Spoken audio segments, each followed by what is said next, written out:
삼국지 연희, 지은이, 나관중, 번역, 정소문, 출판, 전통문화연구회.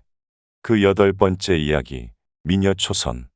왕사도 교묘하게 연안개 구사하고 동태사, 봉의정에서 큰 소동 일으키다. 괴량이 유표에게 아뢰었다. 지금 손견은 죽고 그의 아들은 모두 어리옵니다. 이렇게 허약할 때 번개처럼 쳐들어가면 한판 싸움에 강동을 얻을 수 있사옵니다. 만일 시체를 돌려주고 군사를 파하여 그들이 힘을 기르도록 놓아둔다면 틀림없이 형주의 재난이 될 것이옵니다. 유표가 말했다. 우리 황조가 그들에게 잡혀있다. 어찌 참아 버릴 수 있느냐? 괴량이 말했다. 무모한 황조 하나쯤 버리고 강동을 얻는 것인데 무엇이 안 될 것이 있사옵니까? 유표는 듣지 않았다. 나와 황조는 서로 깊이 믿는 사이다. 버린다는 것은 의롭지 못한 짓이다. 그래서 손견의 시체와 황조를 맞바꾸기로 약속하고 환계를 돌려보냈다. 손책은 황조를 돌려보내고 아버지의 영구를 돌려받자 전쟁을 중단하고 강동으로 돌아왔다. 아버지의 시신을 고가의 언덕에 장사를 지냈다. 상사를 마친 손책은 군사를 이끌고 강도에 머물렀다.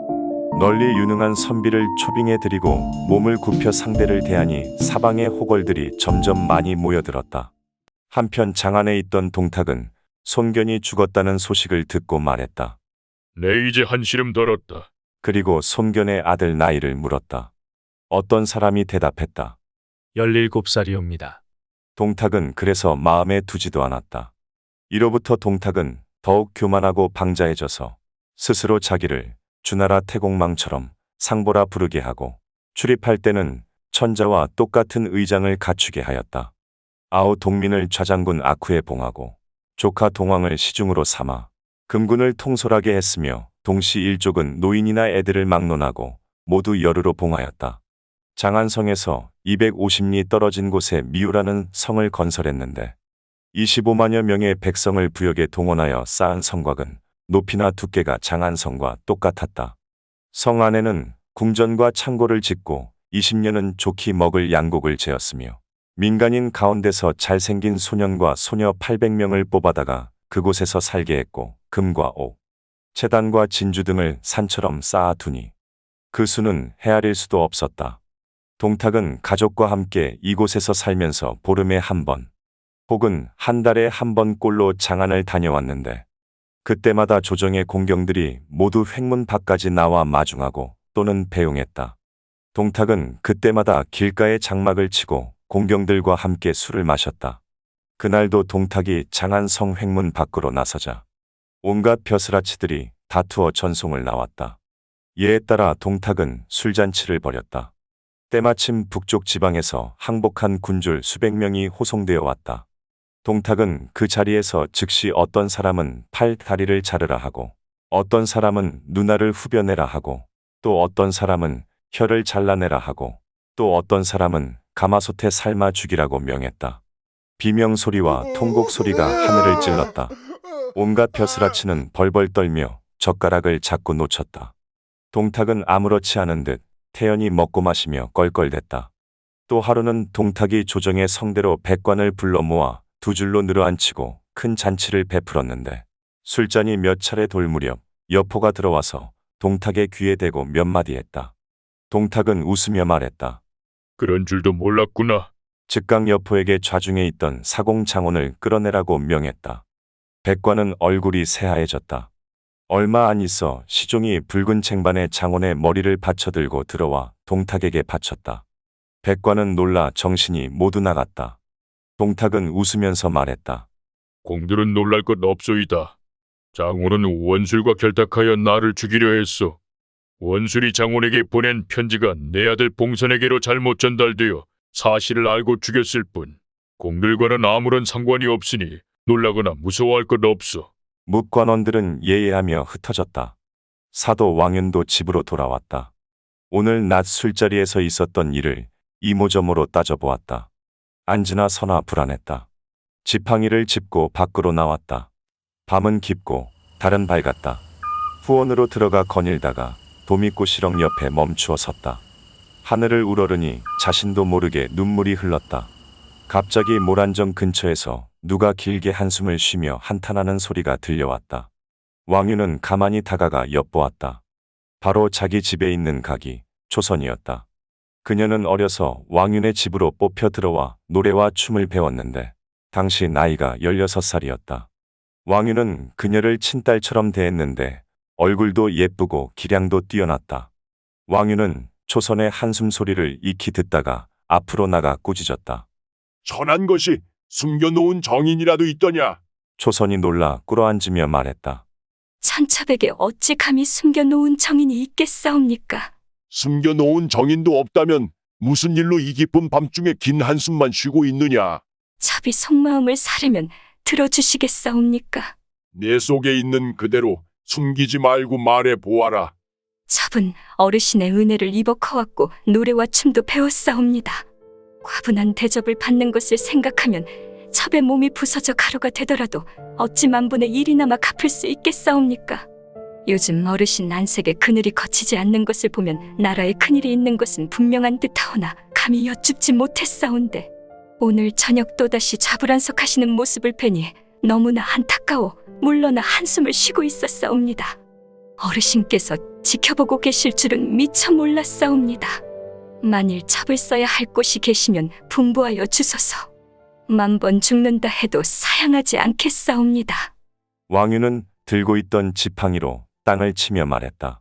대한천하가 네 한 손에 달려 있다는 것을 누가 알겠느냐? 나를 따라오너라. 초선은 왕윤을 따라 채색한 누각으로 들어갔다. 왕윤은 그곳에 있던 비첩들을 모두 꾸짖어 내쫓고 초선을 윗자리에 앉히더니 넙죽절을 하며 머리를 조아렸다. 초선은 깜짝 놀라 바닥에 엎어지며 말했다. 어르신께서 어찌 이러시옵니까? 왕윤이 말했다. 너는 대한천하의 만백성을 불쌍히 여겨야 할 것이다. 말을 마치자 눈물을 샘물처럼 쏟았다. 초선이 말했다.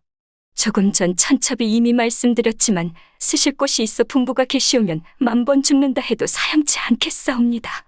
왕윤이 꿇어앉아 말했다. 지금 백성들은 말할 수 없는 고통에 빠져 있고 임금과 신하들도 언제 죽을지 모르는 처지에 놓여 있다. 네가 아니면 구해낼 사람이 없을 것 같구나. 역적 동탁은 멀지 않아 황제 자리를 찬탈할 것인데 조정의 문무백과는 손쓸 도리마저 없다. 동탁에게는 여포라는 양아들이 하나 있는데 보통 날쌔고 용맹스런 것이 아니다. 그러나 내가 보기에 이들은 모두 여색을 탐하는 자들이라. 내가 첩자의 계략으로 승리를 얻는 연한계를 써볼까 하는 것이다. 너를 먼저 여포에게 시집 보내기로 약속하고 뒤에 다시 너를 동탁에게 바치는 것이다. 너는 중간에서 그들 부자를 이간질하여 원수처럼 만들고 여포로 하여금 동탁을 죽이게 하여라. 큰 걱정거리를 제거하고 다시 사직을 붙들어 나라를 바로 세우게 된다면 그것은 모두 너의 힘일 것이다. 내 의향은 어떠하냐? 초선이 말했다. 첩은 어르신을 위해서라면 만번 죽어도 사양치 않겠사옵니다. 바라옵건대 첩을 즉시 그쪽으로 바쳐주소서. 첩이 알아서 하겠사옵니다. 일이 누설되면 우리 집은 멸문지화를 당할 것이다. 어르신께서는 걱정하지 마시옵소서. 만일 대의를 갚지 못한다면 만자루의 칼날에 죽을 각오가 되어 있사옵니다. 왕윤은 절하고 고마워했다. 다음 날이다. 왕윤은 솜씨 좋은 장인에게 소장하고 있던 진주와 비취 등 몇 알을 내어주고 그것을 물려 금관 하나를 만들게 하여 몰래 여포에게 보내주었다. 여포는 대단히 기뻐하며 왕윤의 집으로 살해하러 왔다. 왕윤은 여러 가지 맛있는 음식을 장만해 놓고 기다리고 있었다. 여포가 오자 왕윤은 대문까지 나가서 그를 후당으로 맞아들이고 윗자리에 앉혔다. 여포가 말했다. 여포는 상부에 한 장수에 불과하고 사도께서는 조정의 대신이신데 어찌하여 격이 없는 존대를 하시옵니까? 왕윤이 말했다. 지금 천하의 영웅이 있다면 오직 장군뿐이리다. 나는 장군의 직책을 존경하는 것이 아니라 장군의 인물됨을 존경하는 것이요. 여포는 크게 기뻐했다. 왕윤은 은근히 술잔을 올려 바치면서 동태사와 여포의 덕이라는 말을 입에 달았다. 여포는 크게 웃으며 기분 좋게 마셨다. 왕유는 좌우를 꾸짖어 물리고 시천 몇 사람만 남아 술을 권하게 하였다. 술이 거나하게 취해 오르자 왕윤이 말했다. 아기 좀 불러오너라. 잠시 후 아름답게 치장한 초선이 두 여종의 인도를 받으며 나왔다. 여포가 놀라서 물었다. 누구이옵니까? 왕윤이 말했다. 변변치 못한 사람의 딸 조선이랍니다. 윤희 장군의 분에 넘친 보살핌을 입으니 신족과 다름없다 생각되어 장군을 나와 뵙게 하는 것이요. 왕윤은 곧 초선에게 술을 따라 여포에게 주라고 했다. 초선은 술잔을 받들어 여포에게 건넸다. 두 사람은 번갈아 빠른 눈길을 주고받았다. 왕윤은 거짓 취한 체하며 말했다. 얘야, 장군께서 유쾌하게 드시도록 몇 잔 더 권해드려라. 우리 집은 오로지 장군만을 의지하고 있느니라. 여포는 초선에게 자리에 앉으라고 권했다. 초선은 얼굴을 붉히며 안으로 들어가려는 신용을 했다. 왕윤이 말했다. 장군은 나와 지극한 친구이다. 아기는 잠시 앉아도 괜찮으니라. 초선은 못 이기는 채 왕윤의 곁에 앉았다. 여포는 초선만을 바라보며 또다시 몇 잔 술을 더 들이켰다. 왕윤이 초선을 가리키며 여포에게 말했다. 내 이 딸아이를 장군의 첩으로 보낼까 하는데 받아주실지 모르겠습니다. 여포는 자리에서 벌떡 일어나 사례의 말을 했다. 만일 그렇게만 해주신다면 포는 마땅히 견마처럼 보답하겠사옵니다. 왕윤이 말했다. 조만간 좋은 날을 받아 댁으로 보내드리리다. 여포는 무한히 기뻐하며 연신 초선에게 눈길을 던졌다. 초선 역시 은근한 추파에 정을 실어보냈다. 이윽고 술자리는 끝났다. 왕윤이 말했다. 생각 같아서는 장군을 유하고 가라 하고 싶으나 태사께 의심을 살까 두려워 잡지 못하겠습니다. 여포는 제3절하고 살해하며 돌아갔다. 며칠이 지났다. 왕윤은 조정에 나갔다가 동탁을 만났다. 마침 여포가 옆에 없는 틈을 타서 넙죽 땅바닥에 엎드려 절하며 청하였다. 유는 내일 누추한 제 집에서 태사를 모시고 주연을 베풀까 하는데 귀하신 발걸음을 해주실 수 있으실지 모르겠사옵니다. 동탁이 말했다. 사도가 초청하니 즉각 달려가리다. 왕윤은 절하며 살해하고 집으로 돌아왔다. 산의 진미를 두루 갖춰 앞대청 중앙에 좌석을 마련하고 바닥에는 비단을 깔았으며 안팎에는 각각 장막을 들이우도록 분부했다. 이튿날 점심때 동탁은 왔다. 왕윤은 조복을 갖춰 입고 나가 맞았으며 두 번 절하는 몸가짐을 보였다. 동탁이 수레에서 내리자 좌우로 100여 명의 창을 든 갑사가 에워싸듯 호위하며 대청으로 올라와 두 줄로 갈라섰다. 왕윤이 다시 뜰 밑에서 두 번 절하자 동탁은 왕윤을 부축해 올리게 하여 자기 곁에 앉도록 했다. 왕윤이 말했다. 태사의 큰 덕은 높고 높아 명제상 이윤과 주공도 따르지 못할 것이옵니다. 동탁은 크게 기뻐했다. 술이 권해지고 풍악이 울려 퍼졌다. 왕윤은 공경을 다하여 모셨다. 날이 저물고 술이 거나하게 취하자 왕윤은 동탁을 안채로 청해드렸다. 동탁은 따라 모시는 갑사들을 꾸짖어 물렸다. 왕윤은 술잔을 받들어 동탁에게 올리며 칭하하는 말을 했다. 저는 어려서부터 꽤 천문을 익혔사옵니다. 밤의 건상을 보니 한나라의 기수는 이미 다하였고 태사의 공덕이 온 천하를 뒤덮고 있었사옵니다. 순임금이 요임금에게 받고 우임금이 순임금을 잇듯 태사께서 한나라를 이어가심이 하늘의 뜻이고 사람들의 바람이옵니다. 동탁이 말했다. 어찌 감히 그렇게 되기를 바라겠소. 왕윤이 말했다. 예로부터 올바른 길을 가는 사람이 무도한 사람을 치고 덕이 없는 사람이 덕이 있는 사람에게 양보해 왔는데 어찌 과분하다 하겠사옵니까? 동탁이 웃으며 말했다. 만일 과연 천명이 나에게 돌아온다면 사도는 당연히 1등 공신이 되리다. 왕윤은 절하며 고마워했다. 왕윤은 방 안에 색 촛불을 밝혔다. 시녀들만 남아 동탁의 음식 시중을 들게 하고 말했다. 궁중의 교방지향만으로는 받들어 모시기에 부족한 점이 많아 우연히 두게 된 집안의 기녀를 불러내볼까 하는데 어떠실런지요? 동탁이 말했다. 좋고 말고요. 왕윤은 발을 내리게 하였다. 생황 소리가 어우러지며 초선이 소녀들에게 둘러싸여 나오더니 발 저쪽에서 춤을 추었다. 어떤 사람이 살을 지어 기렸다. 원래가 소양궁 논일던 미녀. 경홍이 놀이개로 변하였네. 동정 춘곡을 타고 날아오더니 양주곡으로 돌아드는 발맵시 얌전하다. 갓핀 꽃 한들대어 가지째 예쁘고 화당 속 나른하여 춘정에 겨웠구나.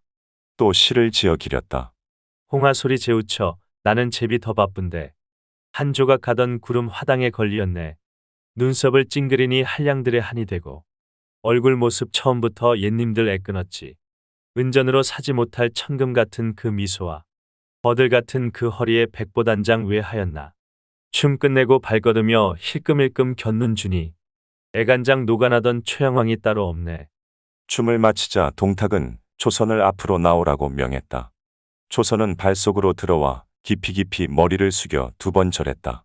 동탁은 초선의 얼굴이 뛰어나게 예쁜 것을 보고 왕윤에게 물었다. 이녀가 누구인가? 왕윤이 말했다. 각이 초선이옵니다. 동탁이 말했다. 노래도 잘 부르는가? 왕윤은 초선에게 박자판을 잡고 나지기 한 곡조 부르라고 명했다. 바로 앵두같이 붉은 입술 살며시 벌어지고 배곡 이빨 열리면서 봄날이 피어난다. 정양 같은 혀로 형강검 토해내어 사특한 역정놈을 목배려하네. 이다. 동탁은 노래를 듣고 칭찬에 마지 않았다. 왕윤은 초선에게 술잔을 받들어 올리라고 명했다. 동탁은 술잔을 받아들며 초선에게 물었다. 지금 몇 살이더냐? 천첩은 지금 16살이옵니다. 동탁이 웃으며 말했다. 정말 선녀 같구나. 왕윤이 일어나서 아랜다. 저는 이 아이를 태사께 바칠까 하는데 받아주실지 모르겠사옵니다. 동탁이 말했다. 그렇게까지 마음 써주니 무엇으로 덕을 갚아야 할지원. 왕윤이 말했다. 이 아이가 태사를 모시는 것만으로도 저에게는 옅은 복이 아니옵니다. 동탁은 고맙다는 인사를 2번, 3번 되풀이했다. 왕윤은 즉시 정거를 마련하여 초선을 먼저 동탁의 집으로 태워보냈다. 동탁도 일어나며 작별을 고했다. 왕윤은 동탁의 집까지 따라가 전송하고 돌아 나왔다. 말을 타고 채 반도 못 왔을 때였다. 양옆에서 등불로 길을 밝히며 여포가 창을 들고 내달아왔다. 왕윤과 마주치자 여포는 말을 당겨 멈추더니 왕윤의 옷깃을 잡고 목청을 돋워 물었다. 사도, 초선을 나에게 주기로 해놓고 어째서 태사께 보내셨소이까?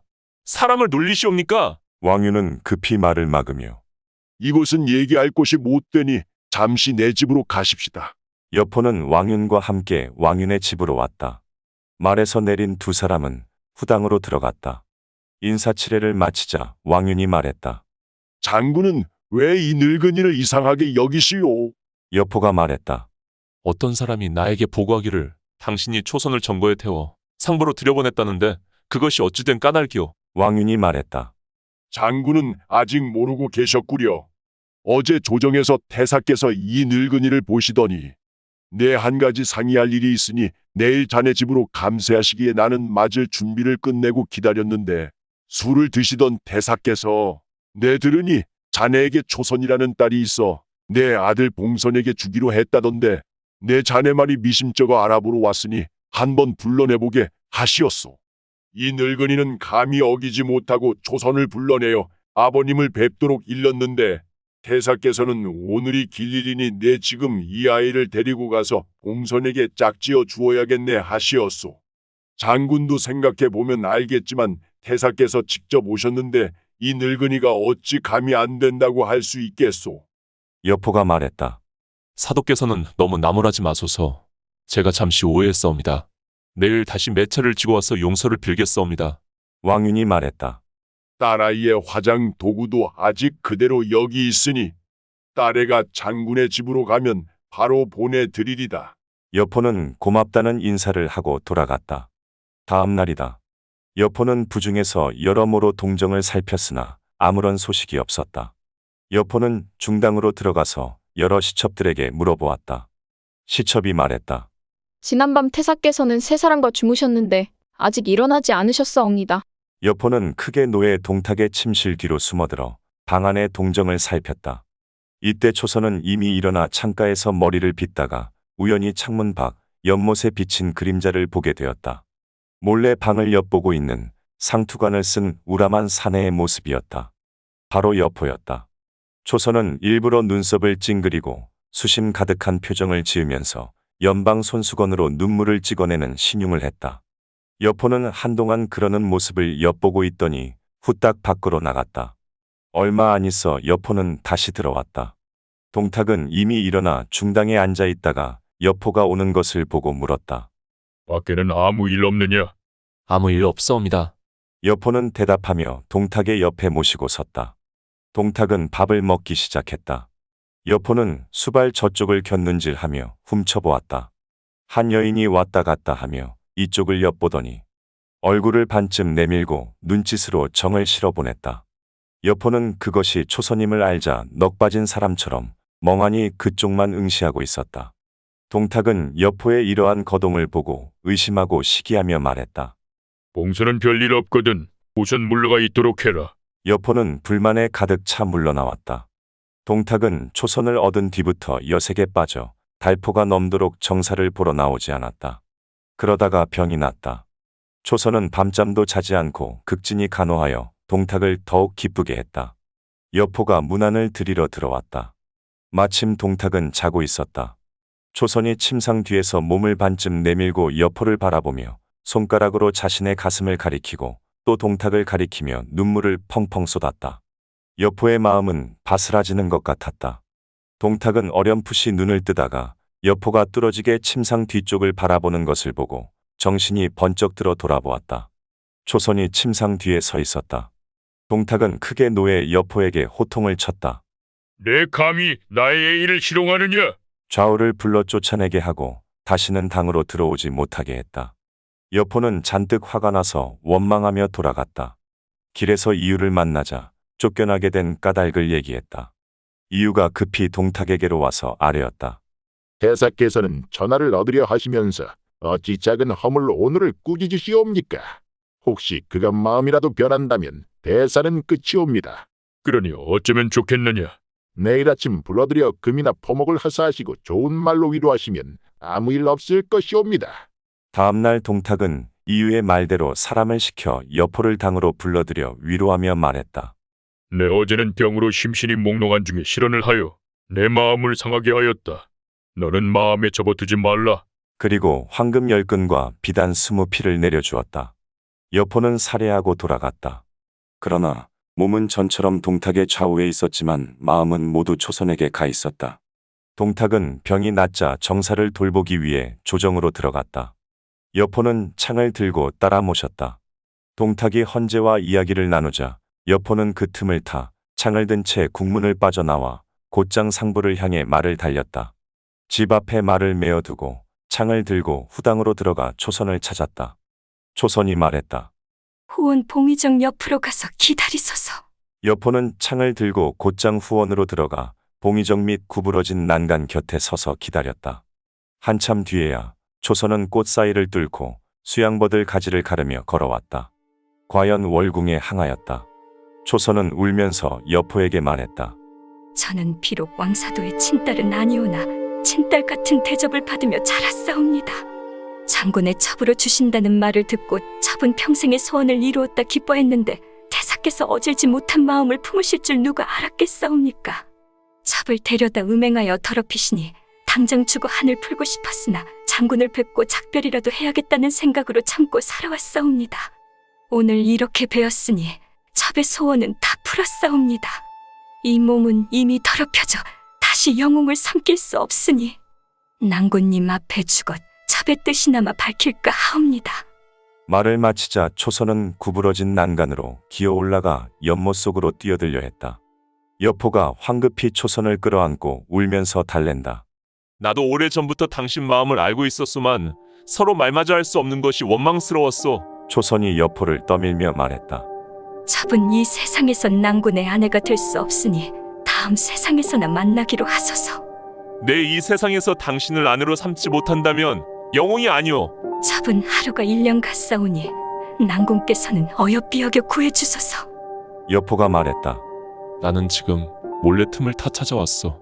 늙은 도적놈 동탁이 의심할지 모르니 빨리 돌아가 봐야겠어. 초선은 떠나려는 여포의 옷자락을 잡아당기며 말했다. 낭군께서 이렇게 늙은 도적을 무서워하시니 첩은 햇빛 볼 날이 없겠사옵니다. 여포가 발길을 멈추며 말했다. 천천히 좋은 방법을 찾아보겠소이다. 창을 들고 떠나려는 여포를 보고 초선이 말했다. 첩은 깊은 규중에 있을 때부터 장군의 이름을 천둥처럼 들어왔고 이 세상에서 제일 가는 영웅으로 알아왔는데 누가 남에게 매어 꼼짝도 못할 줄을 생각이나 했겠사옵니까? 말을 마치자 초선은 비 오듯 눈물을 쏟았다. 여포는 부끄러운 생각으로 얼굴이 벌개졌다. 창을 다시 난간에 기대 세워놓고 몸을 돌려 초선을 껴안은 채 좋은 말로 위로한다. 두 사람은 아쉽고 안타깝고 사랑스러운 듯 서로가 차마 헤어지지 못해 했다. 한편 동탁은 전상에서 정사를 의논하다 돌아보니 여포가 보이지 않았다. 부쩍 의심이 들었다. 서둘러 헌재에게 작별하고 수레에 올라 집으로 돌아왔다. 여포의 말이 집 앞에 매여 있는 것을 보고 문지기에게 물었다. 문지기가 대답했다. 오느께서는 후당으로 들어갔사옵니다. 동탁은 좌우를 호통쳐 물리치고 곧장 후당으로 들어갔다. 여포를 찾았으나 보이지 않았다. 초선을 불렀다. 초선도 보이지 않았다. 급히 시첩들에게 물었다. 시첩이 말했다. 초선은 후원에서 꽃구경을 하고 있사옵니다. 동탁은 후원으로 찾아 들어갔다. 마침 여포가 화극을 옆에 세워놓은 채 봉의정 밑에서 초선과 이야기하고 있는 것이 보였다. 동탁은 크게 노에 벼락치듯 고함을 질렀다. 여포는 동탁이 돌아온 것을 보고 크게 놀라 몸을 돌려 달아났다. 동탁은 여포의 화극을 거머쥐고 뒤쫓아갔다. 여포는 잽싸게 달아났다. 동탁은 몸이 워낙 뚱뚱해 따라잡을 수 없었다. 여포를 향해 힘껏 창을 던졌다. 여포는 날아드는 창을 쳐 땅에 떨어뜨리고 달아났다. 동탁은 다시 창을 집어들고 뒤쫓았다. 여포는 이미 멀리 달아나고 있었다. 동탁이 원문으로 뒤쫓아 나왔다. 어떤 사람이 급하게 앞에서 달려오다가 정통으로 동탁의 가슴을 들이받았다. 동탁은 땅바닥에 풀썩 주저앉았다. 바로 노염은 하늘을 찌를 듯 천 길이나 치솟는데 몸뚱이는 땅에 엎어져 비갯더미 이루네. 이다. 이 사람은 누구인가?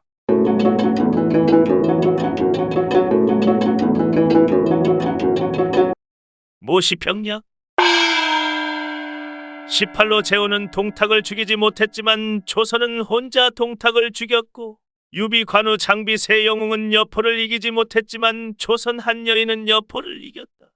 이부자리를 전쟁터로 삼아 연지와 백분으로 갑옷과 투구를 삼고 눈웃음과 할겨범으로 창을 삼으며 찡그림과 웃음으로 활과 화살을 삼고 달콤한 말로 진을 치니 여장군은 정말 무섭다.